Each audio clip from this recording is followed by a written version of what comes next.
हर हर महादेव दोस्तों, आज हम आपके लिए श्रावण माह के महात्म्य का 12वां अध्याय लेकर प्रस्तुत हैं, जिसके अंतर्गत स्वर्ण गौरी व्रत का वर्णन तथा व्रत कथा का वर्णन किया गया है।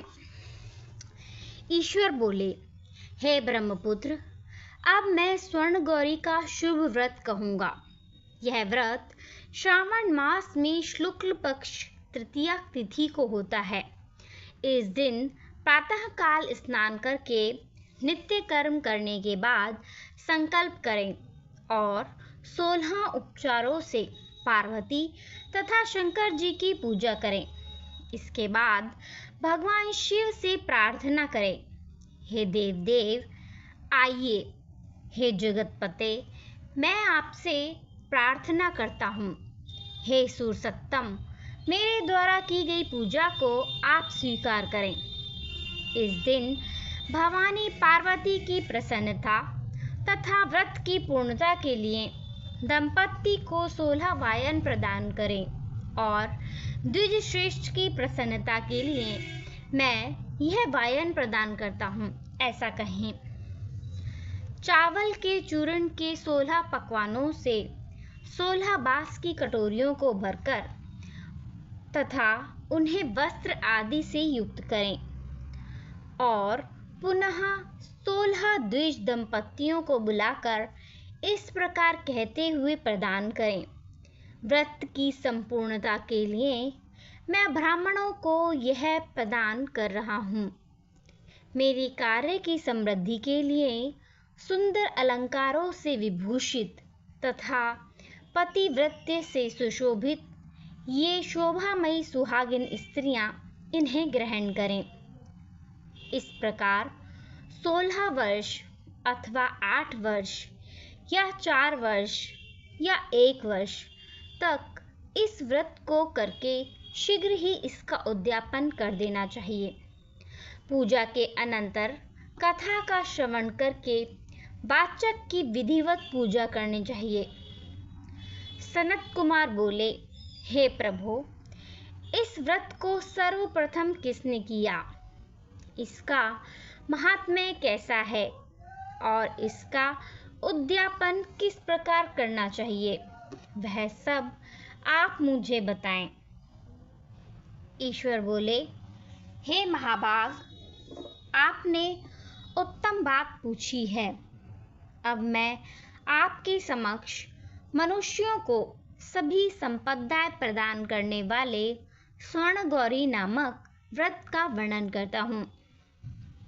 पूर्व काल में सरस्वती नदी के तट पर सुविला नामक विशाल पुरी थी। उस नगरी में कुबेर के समान चंद्रप्रभ नामक एक राजा था। उस राजा की रूप लावण्य से संपन्न, सौंदर्य तथा मंद मुस्कान से युक्त और कमल के समान नेत्रों वाली महादेवी और विशाला नामक 2 भार्याएं थीं। उन दोनों में ज्येष्ठ महादेवी नामक भार्या राजा को अधिक प्रिय थी। आखेट करने में आसक्त मन वाले वे राजा किसी समय वन में गए और सिंहों, शार्दूलों, सूकरों, वन्य भैंसों और हाथियों को मारकर प्यास से आकुल होकर उस घोर वन में इधर उधर भ्रमण करते रहे। राजा ने उस वन में चकवा चकवी तथा बत्तखों से युक्त, भ्रमरों तथा पिकों से समन्वित और विकसित मल्लिका, चमेली, कुमुद तथा कमल से सुशोभित अप्सराओं का एक सुंदर सरोवर देखा। उस सरोवर के तट पर आकर उसका जल पीकर राजा ने भक्ति पूर्वक गौरी का पूजन करती हुई अप्सराओं को देखा। तब कमल के समान नेत्रों वाले राजा ने उनसे पूछा, आप लोग यह क्या कर रही हैं? इस पर उन सब ने कहा, हम लोग स्वर्ण गौरी नामक उत्तम व्रत कर रही हैं। यह व्रत मनुष्यों को सभी संपदाएं प्रदान करने वाला है। हे नृपश्रेष्ठ, आप भी इस व्रत को कीजिए। राजा बोले, इसका विधान कैसा है और इसका फल क्या है? मुझे यह सब विस्तार से बताएं। तब वे सारी स्त्रियां बताने लगीं, हे राजन, यह स्वर्ण गौरी नामक व्रत श्रावण मास की शुक्ल पक्ष की तृतीया को किया जाता है। इस व्रत में भक्ति पूर्वक अत्यंत प्रसन्नता के साथ पार्वती तथा शिवजी की पूजा करनी चाहिए।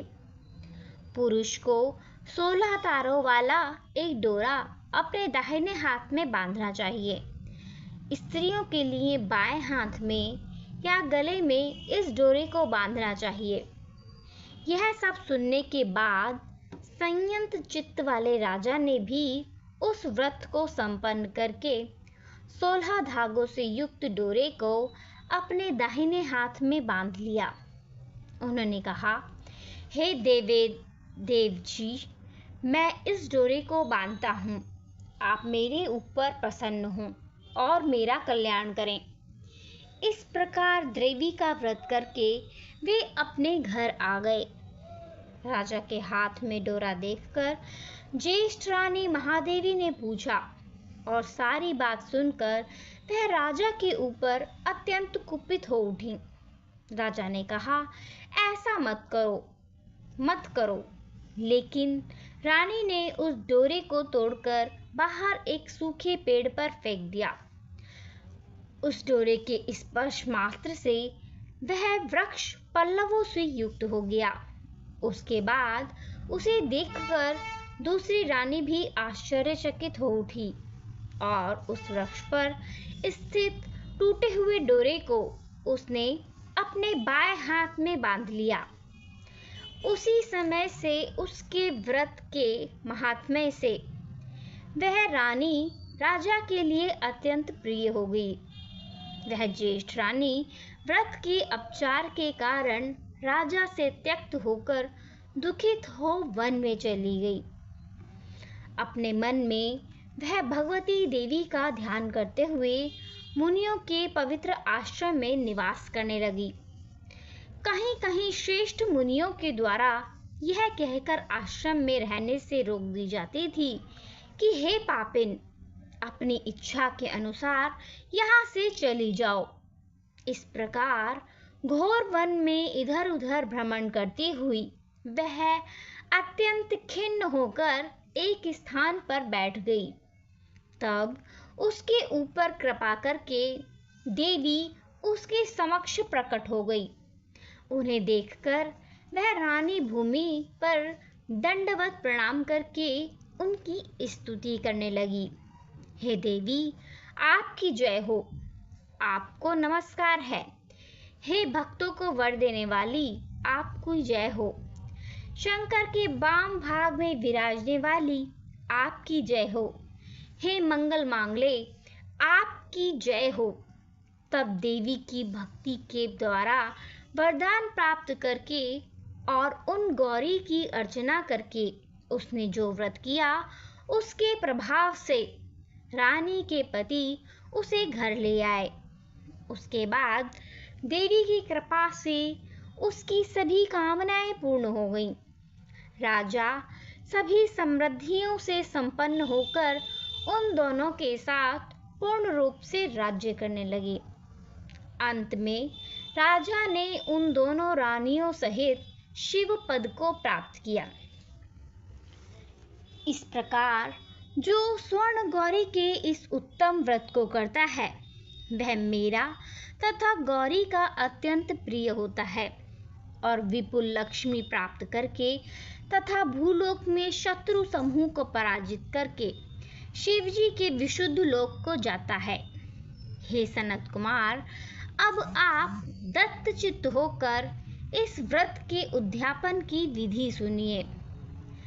चंद्रमा तथा तारा बल से शुभ युक्त तिथि तथा शुभ वार में एक मंडप बनाकर उसके मध्य में अष्टदल कमल के ऊपर धान्य रखकर उस पर एक कुंभ स्थापित करें। पुनः उसके ऊपर 16 पल प्रमाण का बना हुआ एक तिल पूरे ताम्रमय पूर्ण पात्र रखें और उस पार्वती शंकर की 2 प्रतिमाएं स्थापित करें।